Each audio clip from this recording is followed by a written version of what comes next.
All right. Hey, everybody. Thanks for joining. It's Dalton Elliott again with Lima One Capital.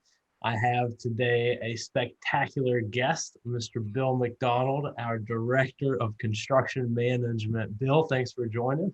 Oh, thanks for having me. I appreciate it. Good. I had a stack of papers this high with all of your accolades lined up, but we will save that on the intro and we'll dive into it piece by piece.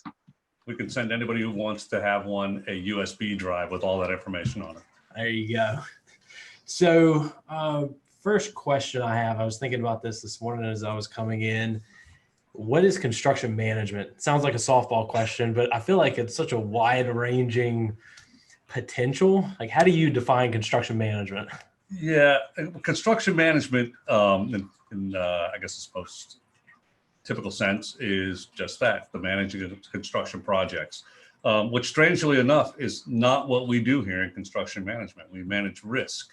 Okay. That's what we do here. All right. So, you've been at Lima One how long now? 3 years. 3 years. So you're an old industry vet at that point. That's right. So how did you come to Lima One? I think previously you were a contractor, and if memory serves me correct, we're colleagues, but I don't know every intimate detail about you. I think you've lived in California, you lived in the Northeast, you've lived all over. So give me a little bit of the Bill McDonald backstory.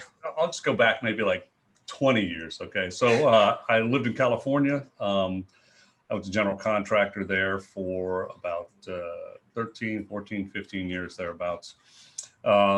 Decided to move back to the East Coast. And when I did so, I sold that business in which I was engaged in REO, rehabs, new construction, light commercial, that sort of thing. A lot of REO work, which sort of foreshadows what's going to happen next. Came back to the East Coast, decided to not open another contracting firm, but to open a property inspection firm, commercial, residential, multifamily. And I did that and expanded it to multiple states and multiple inspectors. One of my clients was Lima One Capital. And I would come down here. I don't know if you recall, I would come down about every 3 months and give little talks on construction and inspection, budgeting, that sort of thing, trying to help Lima kind of up its game in the construction side. Every time I came down here, I would meet with Josh Woodward, who was in charge of that department, and Josh would say, "God, we need somebody like you." I'd be like, "Oh, that's cool. Go find somebody like me." And eventually, he, made me an offer that I couldn't refuse, which is you can't leave. And I started here in September of 2017. Okay, so that's the whole sad story. There you go. And you've built out pretty much from the ground up the construction management department here, right? Right. When I got here, it was a couple of really nice people who were, their task was to give out escrow, and they did that to the best of their abilities. They relied a lot on the inspectors, third-party inspectors for that. As far as underwriting projects and budgets and scopes of work and that sort of thing, that was all left up to the underwriters who really knew nothing about construction. So it wasn't a very tenable situation. Lima One wanted to grow, so they said, "Bill, give us the ability to grow in the construction sector, in the fix and flip." And I did my best to build a department that did that managed the risk, that managed the escrow process, and gave some insight into the data and analytics that go along with construction, and hopefully have been able to be an asset to Lima One Capital in that sense. Yeah. You mentioned kind of the chief role being mitigating risk. So can you translate what the input is, which is, a construction, a rehab budget, maybe documents for a contractor review? How does that roll through the process of reviewing and mitigating risk on y'all's end once it hits the desk of you and your team? Sure. We have a couple of sayings in construction, and one of them is, where's the risk? We're constantly asking that question, where's the risk? And the answer is everywhere. I mean, from this, just generally in life, from the moment you get out of bed, you could trip and fall on your face. You could get hit by a bus on the way to work, all sorts of things. There's risk everywhere. So we try to identify the major areas of risk in construction. They are, of course, the experience level of the borrower, and the experience level of the contractor. Then the project itself, is it a 100-year-old place in Pennsylvania that's got a crumbling foundation, or is it something that was built, 10 years ago that you happen to go into foreclosure and somebody's picking it up on the auction, that sort of thing. Then there's also the budget itself. Are they hitting the right points in terms of getting a project to where it needs to be in order to sell at the appraised after repair value? And that's the largest part. Pre-close is looking at all those items. Post-close, it's a matter of making sure the work is done properly. There's a lot of tools that we use to help identify this risk and mitigate it. And you named some of them, some of the documentation. We're looking for the history of the borrower in terms of what they've done before and their tier level, as we call it here at Lima One Capital. As far as the contractor is concerned, we're looking again at the history of the kind of work that they've done. We're going to look at their licensing. We're going to look at their insurance. We're going to look at some references from materials providers and vendors, subcontractors, previous clients. And then on the project itself, we are really going to dive deep on the heavy rehab and the new construction, looking into plans, permits, that sort of thing. Anything we could find, any information we can find in order to determine the level of risk to start off with, and then constantly updating that level of risk throughout the life of the loan. Okay. There's an example that I think of often when I'm trying to, understand the differences in risk between a rehab project and a construction project. So I take a scenario where on a rehab project, you're buying a property and you don't know what's behind the walls. You don't know, subflooring, stuff like that, versus a new construction project where everything is kind of ground up. So in some ways, in my mind, new construction is less risky. Of course, there is a lot more to go into it, right? Because you're building everything from scratch. So what are some of the key differences risk-wise when you're looking at a rehab project versus a new build? Well, Dalton, you and I agree on this one. I think there's a lot less risk to new construction than there is to rehab. One, on the rehab side, you typically get the newbie to fix and flip. Someone I always compare it to the couple that is getting ready to retire, and hey, honey, you like to cook and I like people. Let's open a restaurant. Yeah. Don't know anything about business, and they go out of business in a couple of weeks. Well, it's sort of the same thing. People, hey, honey, you like decorating and I can swing a hammer. Let's go do this. A lot of risk involved in that. A lot of folks that don't really know what they're doing. They figure it's easy. Hey, we've fixed up a couple of homes in the past of our own. But there's a lot that can go wrong. Like you say, you can open the walls in a rehab and find all sorts of things rotting behind there. There's risk to us in that people can get off the scope of work. More than once, people have said, hey, we're going to go in and put a new kitchen and bathrooms in. First time we go to inspect it, they've taken the roof off the thing, or they've removed 3 of the exterior walls. And once they've done that, we really don't have a whole lot to work with, because we're working with their original budget. They come in and want a budget of $50,000 and then do $150,000 worth of damage to a property. That puts us in a tough spot. With new construction, as you said, it's a very controlled environment. We're going to have the contractor vetted. We're going to have the plans vetted. We're going to have permits. We're going to have everything we need to take that project over if we had to. And that's, unfortunately, that's the way I look at things in risk management, is what happens if the worst happens, where do we go from there? Yeah. So we can very much manage that process from inside, Lima One Capital. Look at the progress, making sure they have all the permits, making sure that they've gotten inspections from local municipalities. If a local municipality is signed off on the plumbing and electrical and HVAC and framing, we know we're in good shape. We can look at something and actually see it being built in proper fashion, in the proper sequence, and there's a lot less risk that way. I think folks tend to think that, this is because they don't understand the construction process, that may be more inherent risk, but really it's the other way around. Yeah, that's interesting.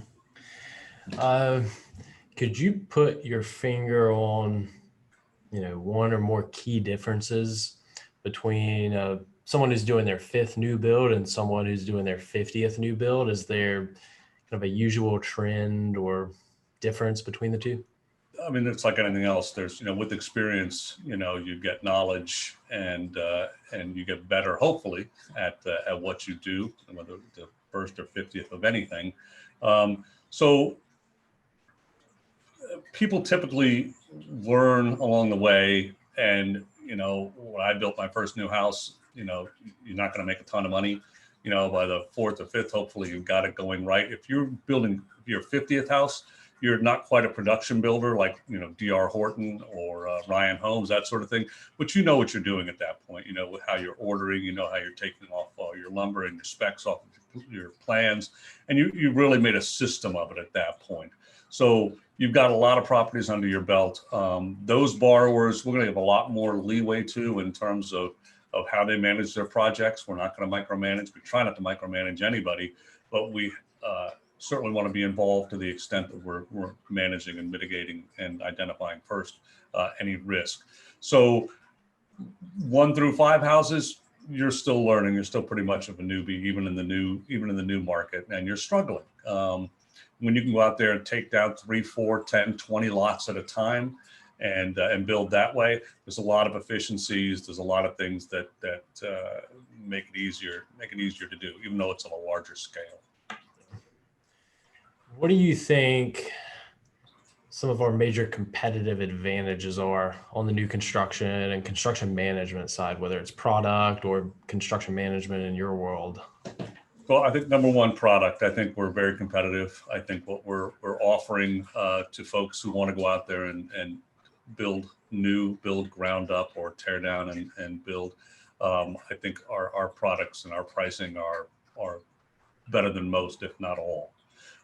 What we offer in terms of support to a builder and what we offer in terms of knowledge is construction management. You're not going to go to another lender. I guarantee you won't go to another lender who has a full-fledged construction management department that will be as supportive and as understanding. I have a full-time project manager who has been a production builder who's built hundreds of homes. He has been involved in hundreds of rehabs, in the mid 2000s with companies that would buy, fix, and rent. So we have the knowledge and experience. We have my knowledge as a general contractor in multiple states with multiple types of projects. We know the products. We have a team of people out here who have been around for quite a long time. They're a younger group, but they're all really, really bright people, much smarter than me. And they do a terrific job. And number one is customer experience. We want the customer, whether it's the borrower or the contractor, to feel as if they are getting supported, to feel as if we are helping them move their project along at the pace. Time is money in the construction business, and we understand that. We understand that 11 o'clock is donuts and coffee time, and Friday is payday. Those are absolute things that don't ever change in this business. So we want to make sure that we're keeping people going. We turn draws around in 4 days. Typically inspections are done in less than 2 days. We can do it faster if necessary, but we think that's very competitive.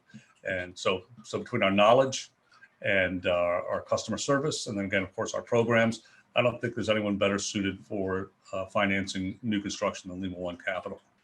Sign me up. I like it. Going to bring you up to the 4th floor, get you on the phones doing some selling. There you go. So another conversation I think you and I have had, but not nearly deep enough. Memory serves, you used to have a radio show? That's correct. I even have a microphone here to prove it. Yeah, it's true. All right, we're getting into the personal stuff now. That's correct. I did have a radio show back in the day. Back in the day. More details. What was it More about? Details. Okay, so how all right. often? So, yeah, it was a weekly show, and Okay. it was every Sunday, and it was at a alternative radio station, alternative rock radio station. So when they weren't playing Rage Against the Machine and other folks like that, they had an hour's worth of time that they had to fulfill a commitment to the FCC to do some community-oriented programming.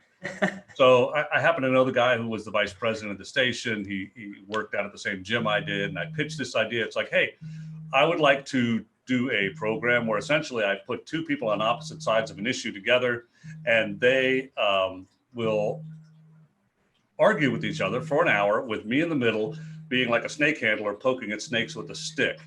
And it was a lot of fun for me. I don't know if it was fun for anybody else, the people that listened, hopefully so. So that's what I would do. I'd bring on people on opposite ends of the spectrum on like the death penalty or all sorts of social issues and political issues, political spectrum. I once interviewed, who was it, George Bush's nephew. When George Bush was running for president, I spoke with his nephew, and he had just been named like the most eligible bachelor of the millennium or something like that. And all he wanted to do was talk about his uncle and politics and stuff. I'm like, no, let's go back to that part about you being so good looking that all these people want to date you. So, and it was a lot of fun. There was a lot of different people that came across my desk, and I enjoyed it. I enjoyed it a lot. How long did it run for? I ran for 5 years. 5 years. Yeah. Is that syndication level? It was not syndicated. It was not syndicated. I do have some recordings, okay. I believe I could share with you. It was called the Sunday Papers, WHFS 99.1, Washington, D.C., in case you're interested. Although now I think it's changed formats about 20 different times since then. Radio is dead, as everyone knows. But I might do something on what is that called? Sirius sometime soon. There you go.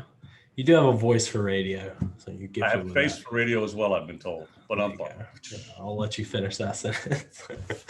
So let me intertwine the personal and the work related. So I know we don't advise on contractors. We don't pick people's contractors for them. But if Dalton Elliott, buddy and friend of yours, comes to you and, hey, I'm looking to have project X go on at my house right down the street from the office, what's your first word of advice whenever I'm trying to find out who to trust on the contractor side? The person who doesn't ask you for money up front. I had this conversation just today with someone who works at Lima One Capital. If you're going to pick a contractor, pick one that has enough wherewithal to start the project themselves with very little money down. When I was in California, 10% was the max I could ask for. And as a selling point, I never asked for any money up front. I always fronted the money myself, and to give the client confidence. And I usually won the contracts for that, just for that reason. Get a contract. That's why they're called contractors, is because they work with a contract. Write it up yourself if you have to, or get one offline, and make sure that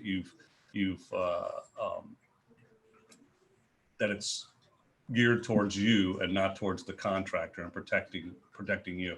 And then vet the contractor. You know, most people get their contractor from a friend. No, it's so-and-so, and then it turns out disastrously. So vet the contractor completely, which leads me into what we can do for you at Lima One Capital. We do not approve contractors here at Lima One, but when a borrower brings us a heavy rehab or a new construction project, we, as a value added, as a benefit to you, we will vet the contractor for you. So you come with a project, you want to make sure that it's going to go well. We're going to look at the contractor for you. We're going to look at their history. We're going to look at the type of work they've done. We're going to do a background check on them. We're going to look at some of their financial records to make sure that they're going to be able to complete the project. And that's all for a very small fee that we do that. I think it's $300 or something like that. But we do that for you so that you can start this project and make sure it's going to get completed the way you want to. That's great. One thing that you mentioned, customer experience on your end, I think you've been really a vanguard and a leader from a company standpoint with your department. I know y'all have survey links in your emails. You're constantly collecting as much information as you can from your customer, our customer, to try to see how we can do better. One thing that I find really neat is I think it's called the Construction Management Toolbox. Right. The webpage. Can you talk a little bit about that? Yeah, sure. So on our website, the Lima One Capital website, you can go. Oh God, you're going to ask me exactly where it is. I forgot exactly which drop-down menu it's under, but we have a construction management toolbox, and you can go there and meet your analyst. There's FAQs that can be answered. There are links to how to make your payment. There are links to how to get a payoff letter. Just lots of information, and we're expanding that now, actually, to have more FAQs and really give the maybe with some of the tier 1, 2, and 3 borrowers, a place that they can go that is a great reference. Most people don't go to their lender when they have a problem with the product that they've borrowed money for. If you got a product with your car, you don't typically go to the person who lent you the money for it. We want to support you. Of course, it's a little bit self-serving. We want to make sure the loans are successful, and we want to reduce that risk. But as a customer service or a customer experience tool, we want to make sure that you're there getting all the information that you need. You have a problem getting permits, come to us. You have a problem with the contractor, come to us. We've worked out lots and lots of contractor issues and permitting issues. We could tell you how to do it, where to do it. That's what we do. If you have a problem with the weather, we're constantly tracking hurricanes and fires and tornadoes to make sure that those might be impacted have the support that they need. So it's a long way around back to the toolbox, but really customer experience is what we are all about. If you're a customer at Lima One Capital, you spend about 8 months of your relationship in construction management. We're touching borrowers about 5,000 times a month in construction management. And that's, emails, phone calls, so on and so forth. And we want every one of those conversations, every one of those touches to be a positive one.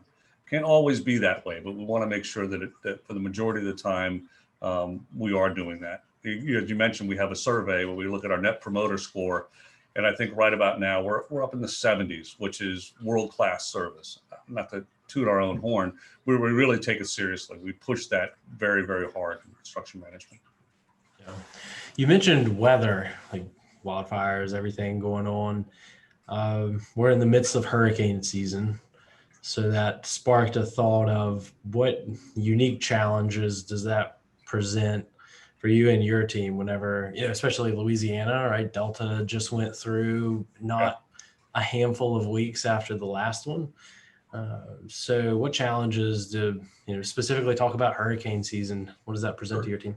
Sure. I'll give you maybe the best way to do it is to tell you a little story, Dalton. There we go. So sit back and listen. All right. So we underwrote Lima One underwrote a multifamily, nice little apartment building in the Panhandle of Florida about a year and a half ago.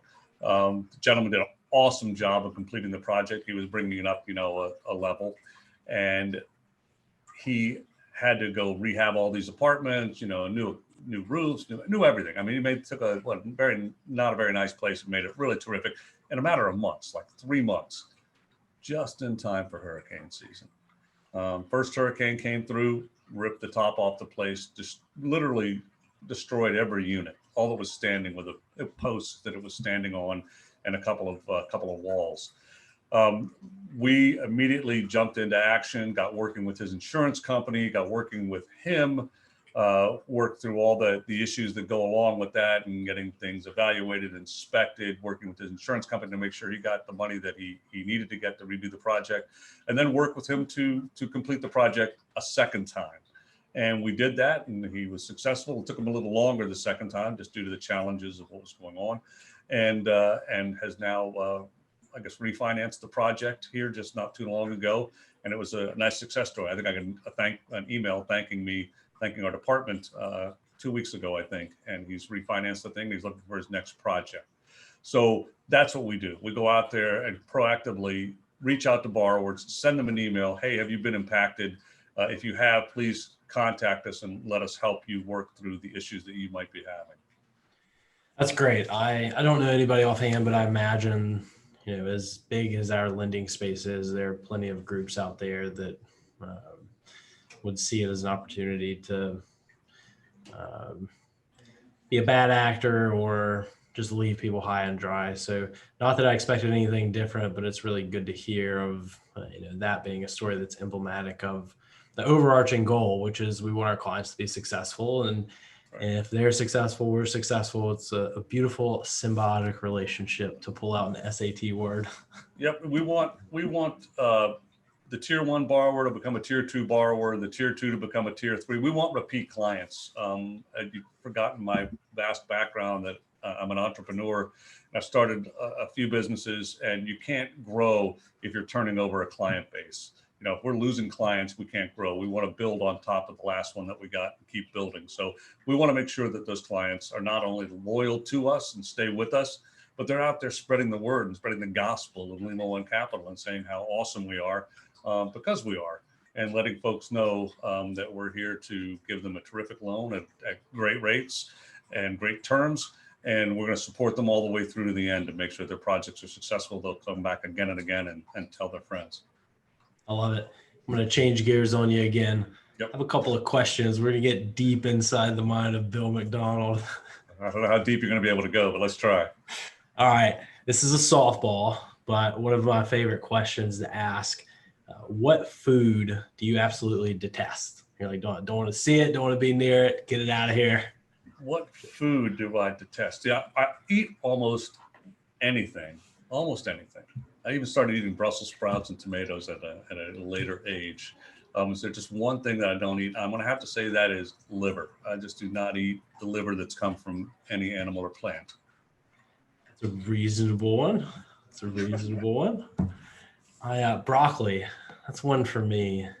Oh, really? Interesting. You and George W. Bush, not a broccoli fan.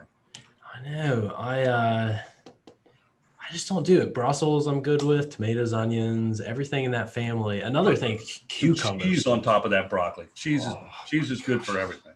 Absolutely.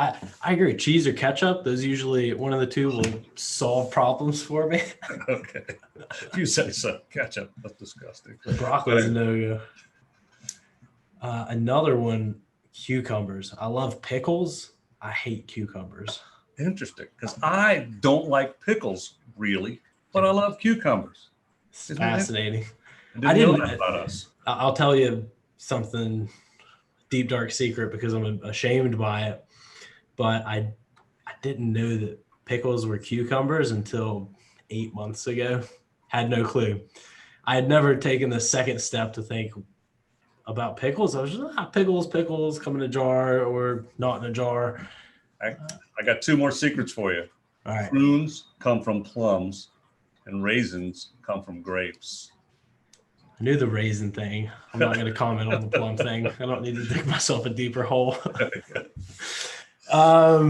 When you were a wee McDonald, yay high, what did you want to be when you grew up? Was there one thing that you're like, I want to be this when I grow up? You're not going to believe this. All the other kids wanted to be police, officers, firefighters. I remember in kindergarten sitting there and banging my number 1 pencil on the desk saying, I want to be the director of construction management. And they just looked at me. And that's not a true story, but it sounded good. So I don't know what I wanted to be when I grew up. I wanted to be an actor. There you go. I actually started off in college in musical theater. That's what I wanted to do. And I did a lot of acting. I don't do it anymore. Don't top, because I don't act anymore. But that's what I wanted to be. I wanted to be an actor. That's interesting. I can see it. I don't know what the actor personality is, but you're a gregarious, outgoing fella. I could see you being a fan of the stage, of the light. Does your childhood desire to be an actor, did that have anything to do with your move to California? Or? No. That was just one day my wife and I decided, hey, we're going to pick up the family and move to California. I had my own business at the time and didn't really matter where we lived. So we decided one day, not to get too melancholy, but it was right after 9/11. We lived in DC, and we knew a lot of folks who actually, not to bring it down, but passed in one of the plane crashes. And they were like, life is short. Let's just pack up the kids and move to Beverly. So we did, and it was a lot of fun. It was like a 13-year vacation out there. It was pretty awesome. Can't complain. Yeah, every time I'm out there, just the weather, just something else. It's nice if you could just take the people and put them someplace else. The weather and geography are terrific. Sorry, we get a lot of big ones from California. Come on. Just kidding. I mean, if you could put us all at the beach having a party, that's what I mean. That's where we need to be. Cool. Well, Bill, any parting words from your end? except for those that get to edit out now. The no, it's meant to say that, you know, for anyone who's watching this, whether you're thinking about working with the company or we're thinking about, you know, borrowing money from a company, you can't do better than Lima One Capital. I've enjoyed every minute that I've been here. I've enjoyed all the clients that I've worked with and the folks that I work with here. Even you, Dalton. That's it. I think anybody would be well served to give us an opportunity and see how well we can do by you. Great. Thanks so much, Bill, for taking some time to chat with us. You're very welcome. Have a good day.